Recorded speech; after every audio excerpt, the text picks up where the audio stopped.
Is we on? Y'all early. I love it. I love it. What's up, you guys? Man, this room is full. My God.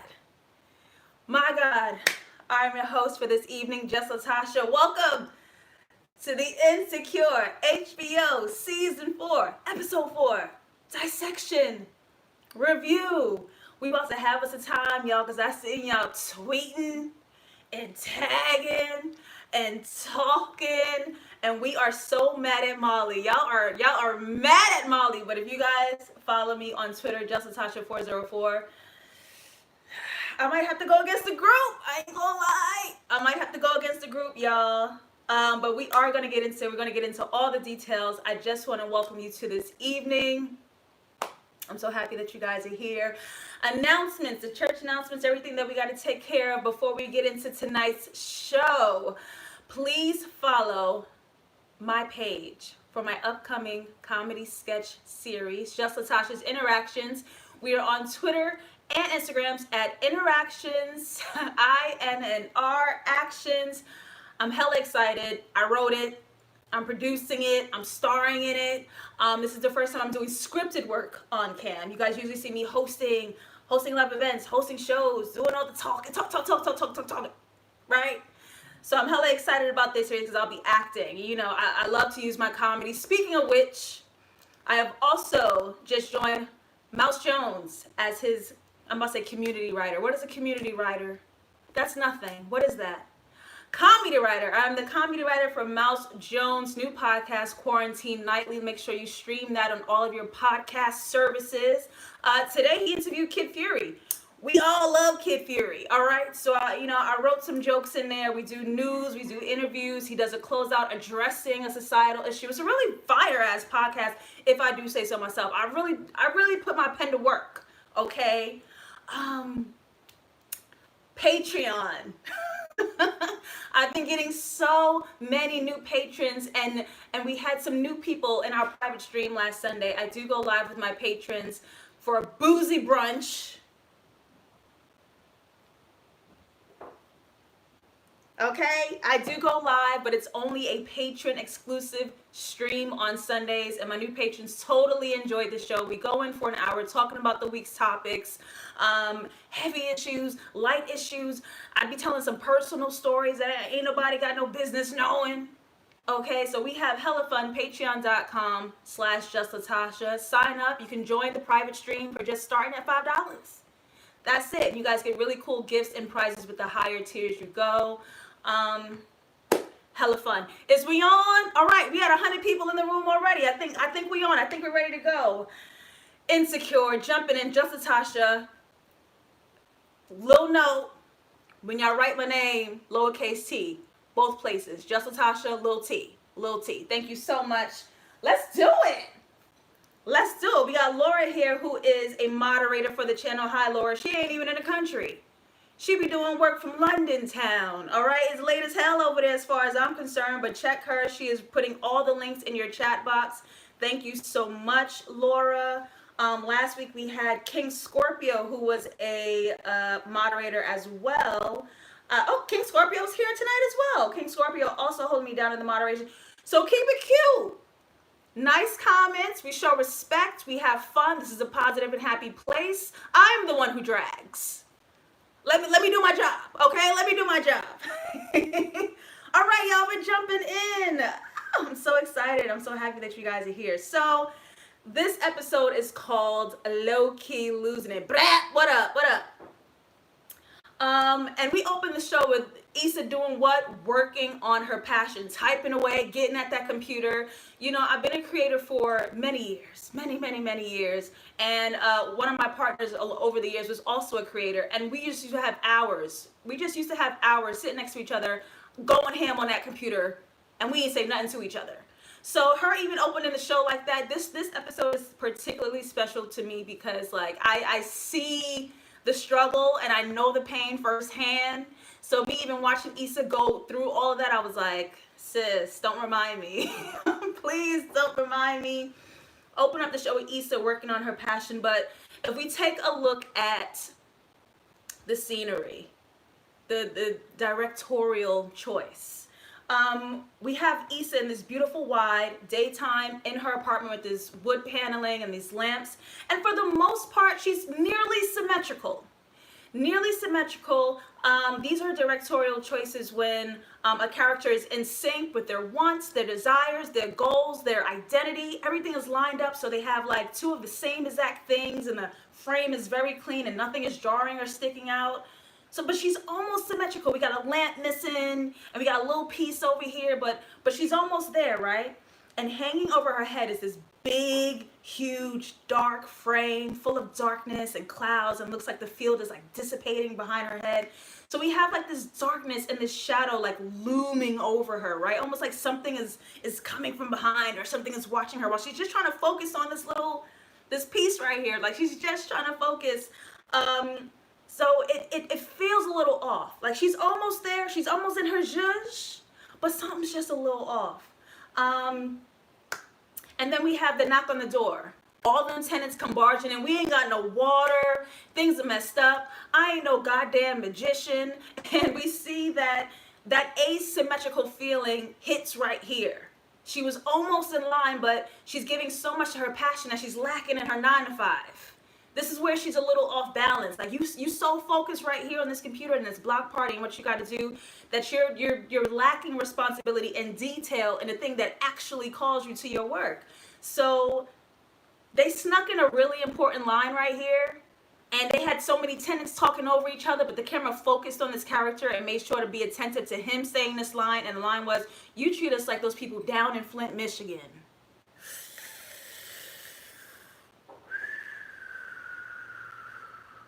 And I think these are one of the things that we really love about Insecure. They have a way of feeling relatable and natural and calm, while making you be attentive and remember those very important Black issues that's down to that community, right? And we're going to come back to this because they did another really important conversation in this episode. So those little snaps of being like, we're Black, we're unapologetic, we're woke, we know the issues, we know what's going on. And that was a very heavy and important line, but it was so smooth the way it was just inserted right there into that, right? We ain't got no water. Our water's dirty. You treating us like those people down in Flint, Michigan. Now, let's look at the reverse. We have to pay a visit to Molly, who is working on her 9 to 5. And there are so many mirroring images here between Issa and Molly. Now, I'm going to point them all out. This is why you're here. Molly is working so hard on her computer, but in the reverse, she's working hard to her 9 to 5 while she's rejecting her passion. And her passion is what? Her man. She ain't giving no attention to her man. And this is a super mirror image, because unlike Issa, we saw Issa in the daytime giving all her energy to her passion and lacking in her 9 to 5. We see Molly at nighttime. Big dark scenery behind her, which is the night, the LA skyline behind her. Big dark scenery behind her, almost like that photo in Issa's shot. Nearly asymmetrical, but just got a little thing off. Ain't got no lamp on this side, got a little plant on that side. She's sitting off skew, so she's not quite centered, right? It was almost symmetrical, but there's something a little off balance, because she's giving all of her energy to that 9 to 5 and lacking in her passion. Complete mirror image, these pair of friends. And I thought that was really interesting, and Insecure plays with this mirror imaging a lot in this episode. So here's the thing that happened that I was kind of like, and I'm going to touch base with y'all, because I see the comments and I see y'all talking. So I'm going to touch base with y'all right here. Molly is about to vent at work, and her man starts snoring. Let's get into it. First question of the night, because y'all ain't here to just hear me go off for an hour. Y'all ain't here to give me these thoughts and opinions too. So Molly has a moment where she's like, my work is stressing me out. I'm not feeling good. I'm a little stressed out. And he starts snoring right in the middle of her damn sentence. So I'm personally confused, and I want to turn to y'all for a second. I'm personally confused.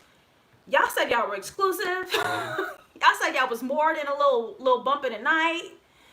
Y'all said y'all was trying to take each other seriously. But when we see y'all, we only see y'all jumping into bed.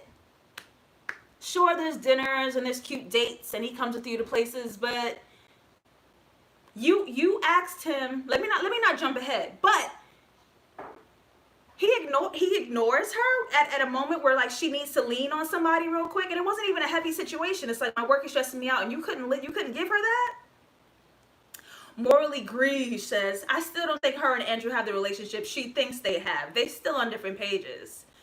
Neon Dream says, it doesn't appear like he's invested long term.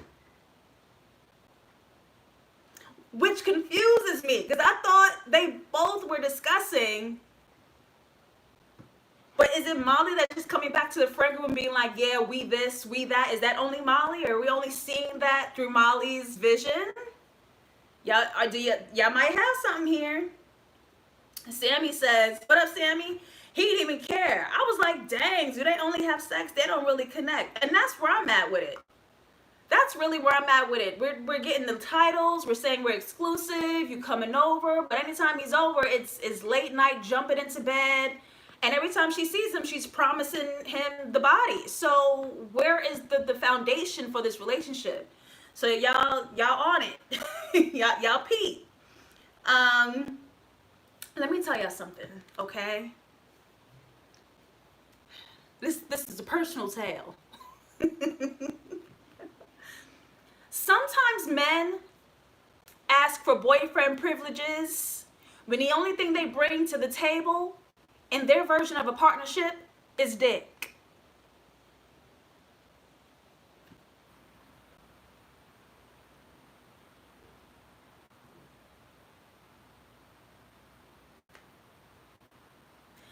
Najmaj, Molly only wants to make it work because of the things Issa said about her. I'm only going to date you and make it work because my friend thinks I can't.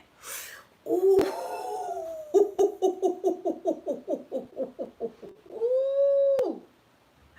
Ooh. King Scorpio says something different. I see absolutely, oh no, she didn't. I see absolutely no chemistry between them.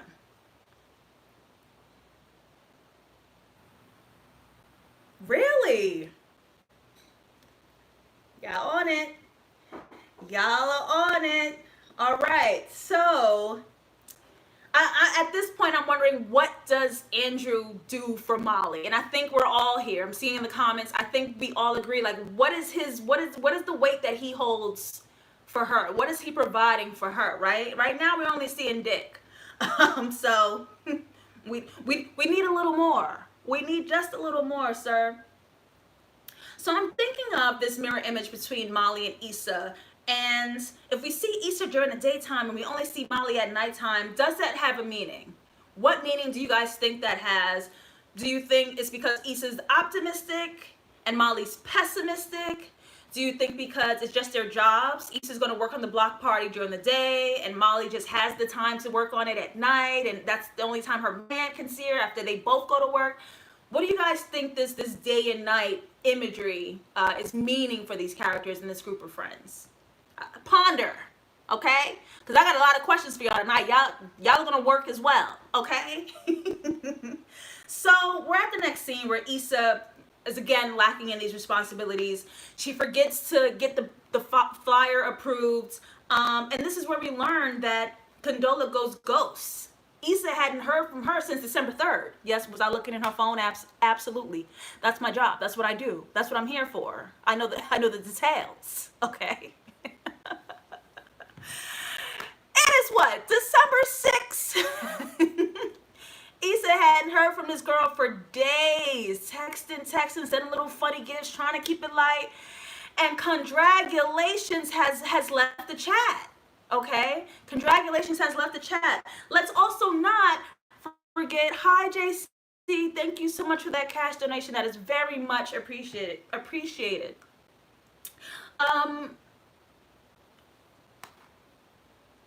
You're sending me straight to voicemail, cause I went as my phone, and we did the same. They were been in all kinds of hell. Wait, I'm gonna fix the words in that. Hold up.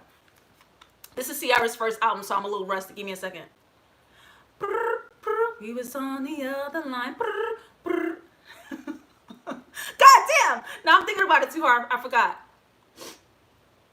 You sending me straight to voicemail, cause if it was my phone and I did the same, you'd be raising all kinds of hell. That was a track off Ciara's first song. Who knows that song? I want to see who knows that song. That was one ring, and Issa went to voicemail. Ma'am, you're getting forwarded. It's not condiments. Sammy called her condiments. Y'all called her condiments. Don't worry, I'ma fix it. My Wi-Fi be wanting to do the most when we got work to do, but I'ma fix it. It does this all the time. I don't know what be going on. Right. So don't worry, we on. We still going. Condola sent that girl straight to voicemail. Okay, was not cute, and that one ring, and Issa kind of didn't have a reaction to that. She kind of is like accepting it or not knowing, or just kind of still in the dark. Something's funky. Obviously, something's funky. And I thought this was the most interesting part because Issa worked.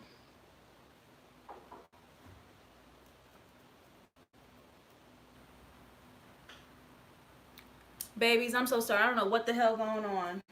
We back.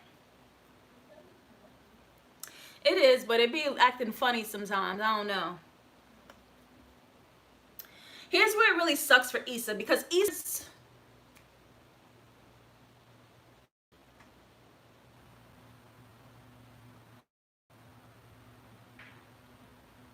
we fixing it. We fixing it. It look clean. We black. We black. It look clean. Oh my God.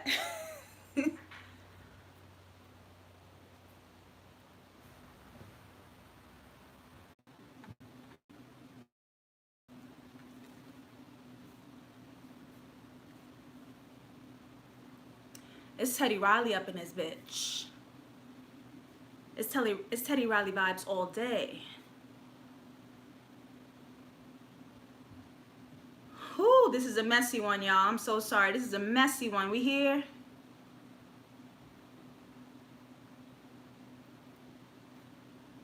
No, this ain't working. I can't see my people.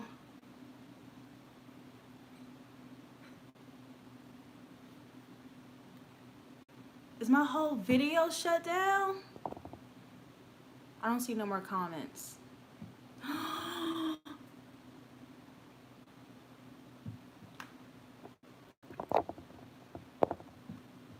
Bro, what?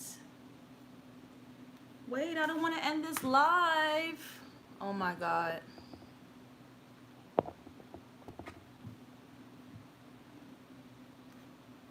I lost 100 viewers. That's great.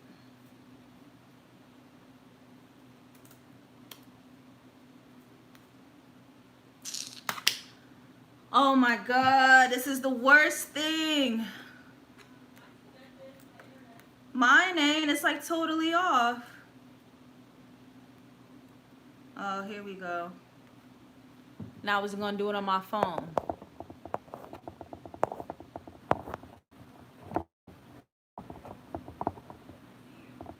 You see me? How come I don't see nothing?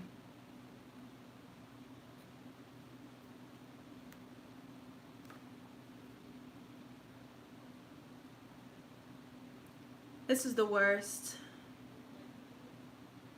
No, I'm on my phone. I see everybody, but I'm not seeing like... Okay. Y'all, it is ghetto tonight. I'm so sorry. I don't know what is going on. All right, y'all said we seen it. I almost logged out. I ain't even gonna lie to y'all. I almost logged out. Thank you. We back, bitch. Give me a second, y'all. We back. Welcome. Let me drink something because I'm tight. Condola, is that you? Messing up my damn block party?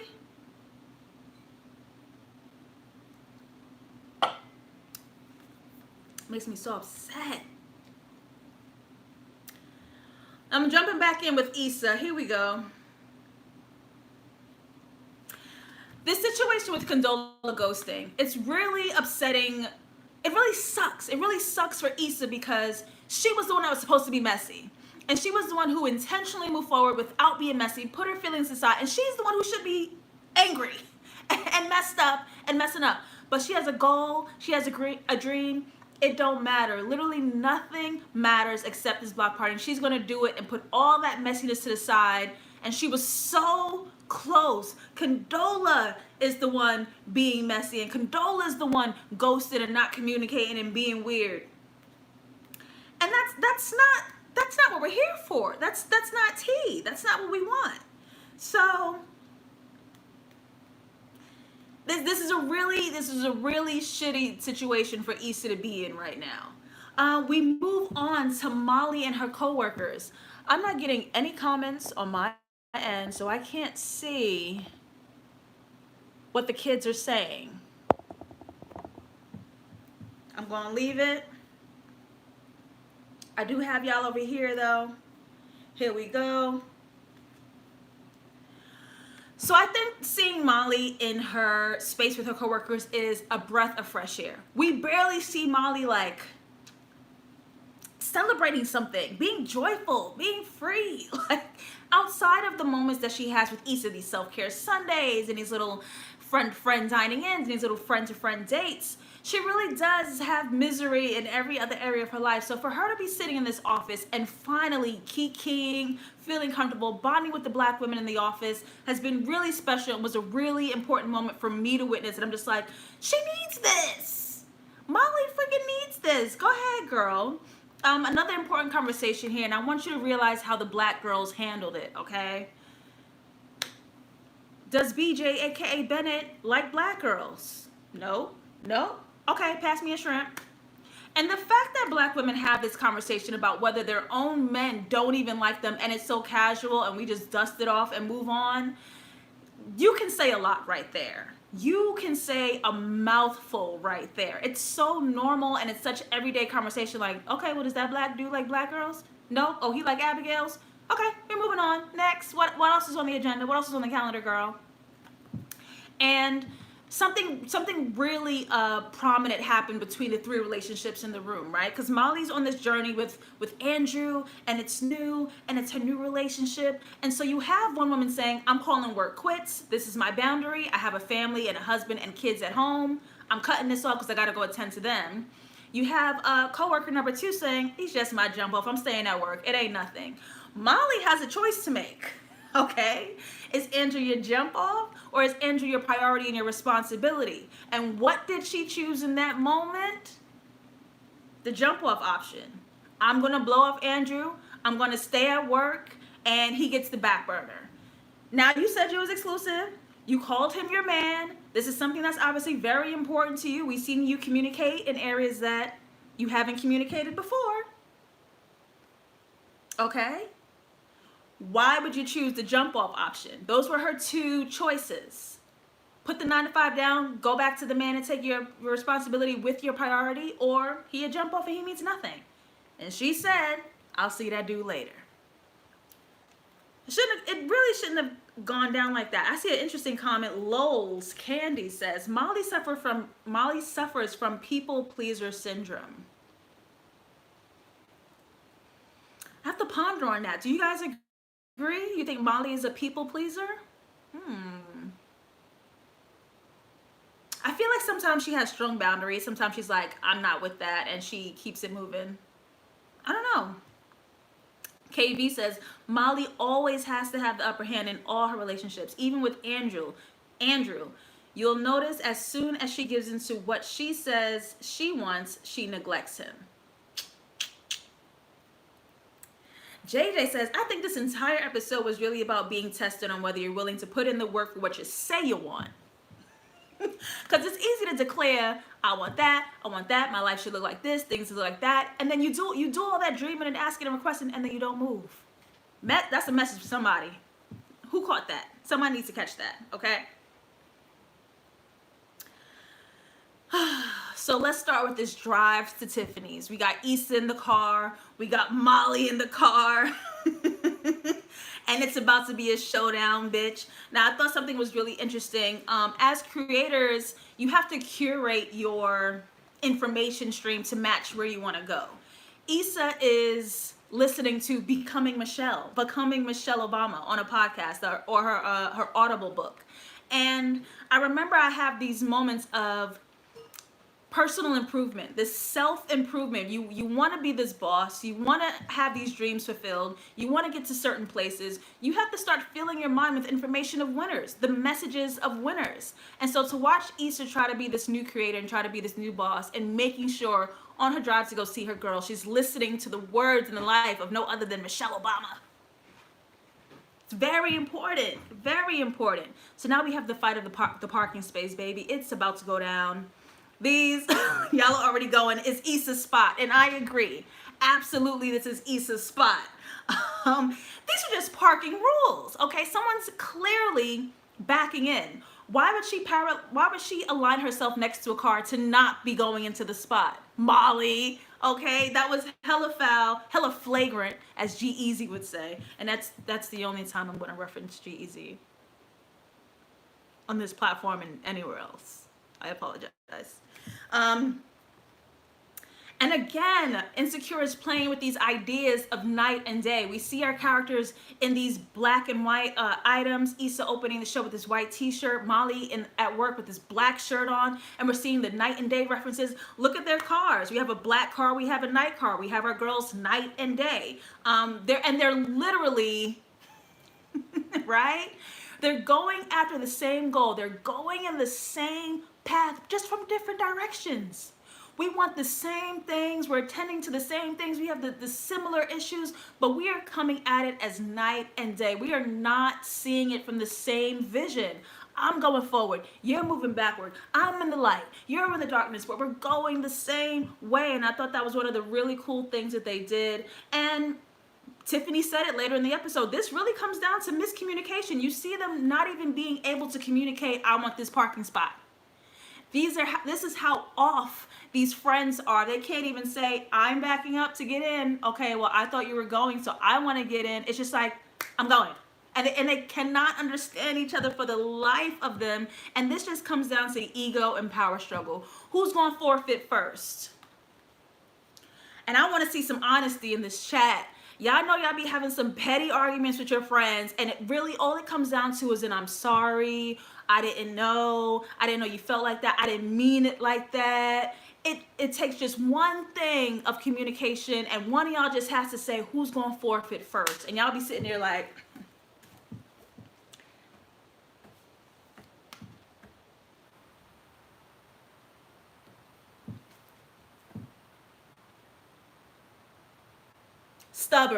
stubborn as hell.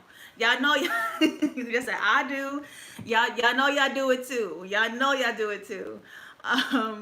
Let's move on. Nate with the toxic voicemail. Don't call me back. I'm just saying, don't even call me. We wasn't.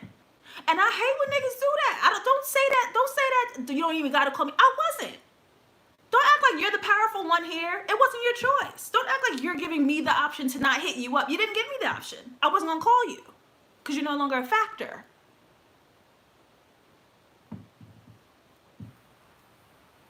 Ooh, Jasmine's mad. I hated that Issa gave up that spot. I looked at it two ways. Her willingness to just let Molly have it all the time, or her quitting the relationship. Woo! Mila Rose said, not anymore. My energy is better served as being truthful and saying I'm sorry, or this hurt my feelings, X, Y, and Z. Me too. Right in line with that. I'm going to say it. Because I don't... Who has got the energy and the time? King Scorpio, my moderator, says, I hate to admit I'm the Molly in my friendships. My friends tend to bend me, and I'm actively working on my selfishness. Scorp, it's in your name. I'm sorry. Yep, we should have seen that from a mile away, girl. You got it. You got it. You got it. And we watch these friends continue to be passive aggressive with this conversation. Are we doing self-care Sundays? Do you want to? Just not saying, I'm not feeling it right now. I'm upset. My feelings are hurt. I don't feel like you're listening to me. We're not having this conversation. We're having this very glazed over conversation.